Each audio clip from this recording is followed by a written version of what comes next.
What's up, fight fans? This is Kurt DeVille with Counterpunch Boxing News, and I have some new news concerning Chris the Nightmare Arreola. Get this. Chris Arreola makes this comment about Andy Ruiz. He quotes, "I don't blame Andy Ruiz one effing bit for blowing off training for the Joshua rematch." Wow.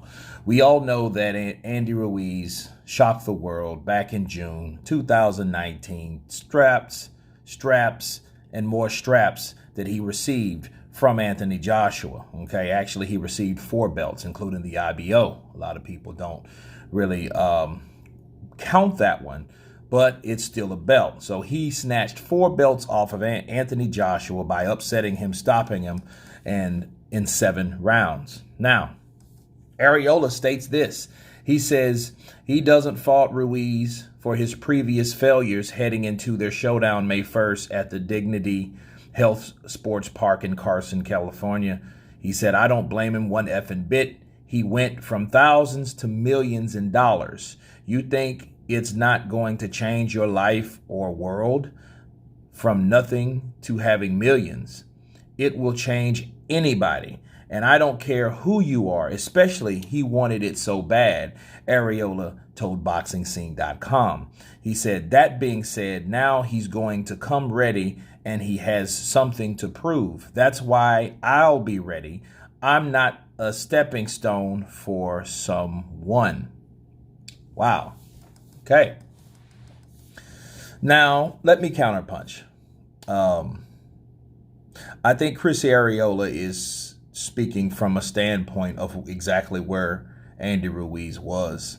And I don't necessarily agree, but I can definitely understand. Okay, see, what Chris is saying makes a lot of sense. When you're talking about a person that does have little, very little, to the point, if Andy Ruiz was staying with Manny Robles at one point because he didn't have a place to stay, you're not very successful at being a prize fighter. That means you're down on your luck. That means some hard knocks in your life have occurred, okay?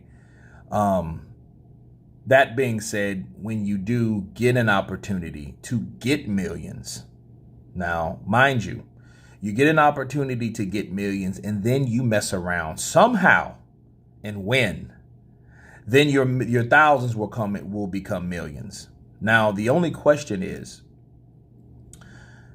how are we supposed to be sure, knowing Andy Ruiz got not one huge payday, but another payday that was twice as much as the first, which the first one was life-changing money. So then you get a second payday being the champion, the unified, first of your kind, Mexican heavyweight champion of the world, and then you blow it all.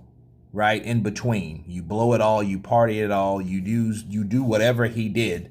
He said substances and things like that. A lot of people gave me flack for it, but that's what the man said. He said he was dipping and dabbing in certain things and affairs of whatever, and I think that was after, because I think that devastated him. But at the end of the day, he can't blame anybody but himself. See, what we're seeing of Andy Ruiz is a reflection, people, of what we should have saw when he beat Anthony Joshua. See, what should motivate you more than winning it is losing it, okay?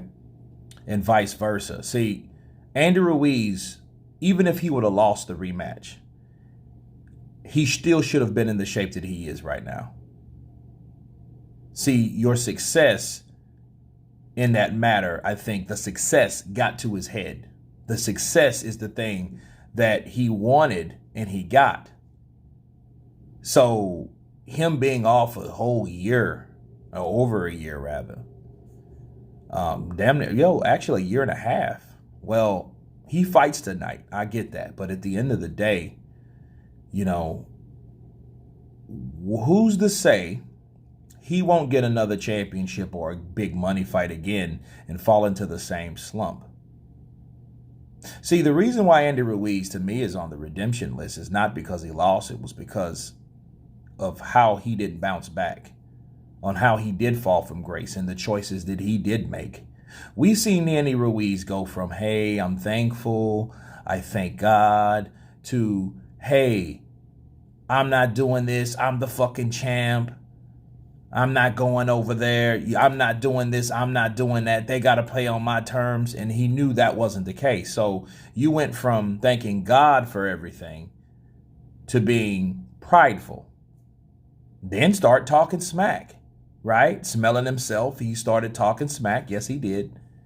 You know, he finally agreed to it, which Al Heyman got him more money, which was great. But he was the one that started smelling himself. And it wasn't for him to really come back down to earth until he lost. So making the money then changed him. Losing the belts also changed him. But here's the question. What would he gain back if he got the belts back? Because we've already seen him at success, and to me, he's not really good at it.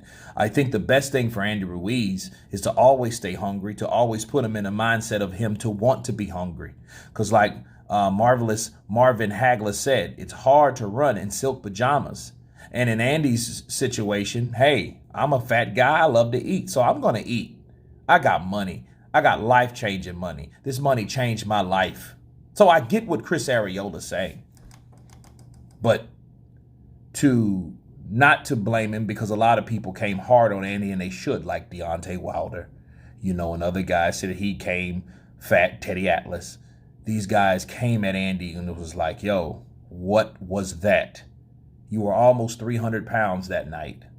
And obviously you really didn't come to physically show up for a fight, to be physically ready for a fight. You didn't show up for that. So, you know, you blew your opportunity. Now, Chris Arreola can sympathize with him, but he definitely couldn't empathize because he's never been in that situation. You know, I understand the sympathy, but as far as the empathy, no. You know, I think success should have motivated Andy Ruiz, and I'm not convinced that success or continued success could motivate him more. But we will see, because what we have seen since he did lose, we've seen him with the Reynosos. We've seen him with Canelo Alvarez. We've seen him in that camp, and we've seen him do life-changing things. Let's just hope that success don't get to his head. And if he gets defeated again, defeat doesn't get to his heart. But anyway, you guys tell me what you think about Chris Arreola agreeing with Andy Ruiz, blowing the opportunity in the rematch. Of course, please subscribe. And you guys been Counterpunch. Peace.